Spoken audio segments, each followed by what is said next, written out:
টাঙ্গাইলের ভুয়াপুরে নামে বেনামে অবৈধভাবে চলছে বালু উত্তোলন। ৪৩টি বালুঘাট গড়ে উঠেছে। সম্প্রতি প্রশাসন ১১টি বালুঘাট জব্দের পর লাল নিশানা টাঙিয়ে দেয়। এরপরও বালু উত্তোলন করে বিক্রি করছে প্রভাবশালীরা। আরও জানাতে টাঙ্গাইলের ভুয়াপুর থেকে যুক্ত হয়েছেন কাউসার আহমেদ।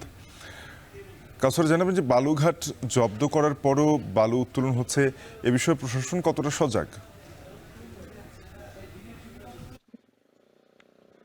জি সাফিন, আমি আছি ভুয়াপুরের চিতুলিয়াপাড়া একটি প্রাথমিক বিদ্যালয়ের মাঠে। এখানে এই মাঠের উপর দিয়েই কিন্তু এই অবৈধ যারা বালু ব্যবসায়ী রয়েছেন তারা কিন্তু এই বিদ্যালয়ের মাঠের উপর দিয়ে ট্রাক নিয়ে যায়। এই যে আমার পেছনে বালুর ঘাট রয়েছে, অন্তত 3টি বালুর ঘাট।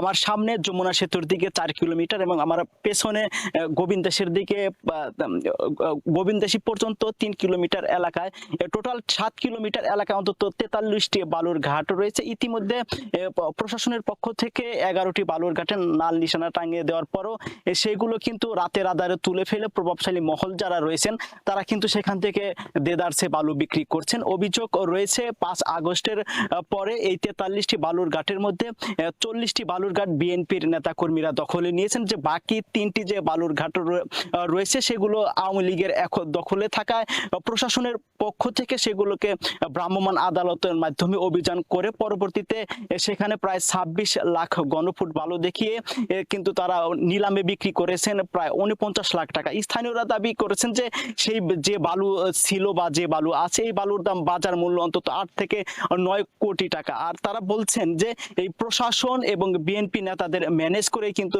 দিনের পর দিন রাতের পর রাত এভাবে প্রতিদিনই কিন্তু বালু বিক্রি করছে প্রভাবশালী যারা মহল রয়েছেন তারা। আর স্থানীয় বাসিন্দা যারা রয়েছেন তারা অভিযোগ করছেন যে এই প্রভাবশালীদের বিরুদ্ধে তারা কথা বলতে ভয় পান।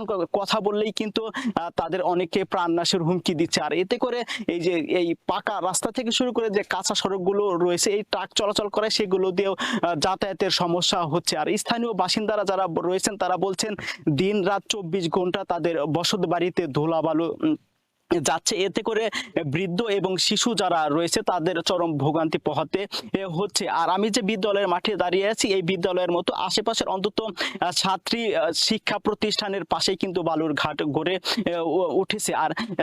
আর একই যমুনা নদী থেকে বছরে প্রায় 12 কোটি টাকা সিরাজগঞ্জ রাজস্ব পেলেও টাঙ্গাইল 1 টাকাও রাজস্ব পাচ্ছে না।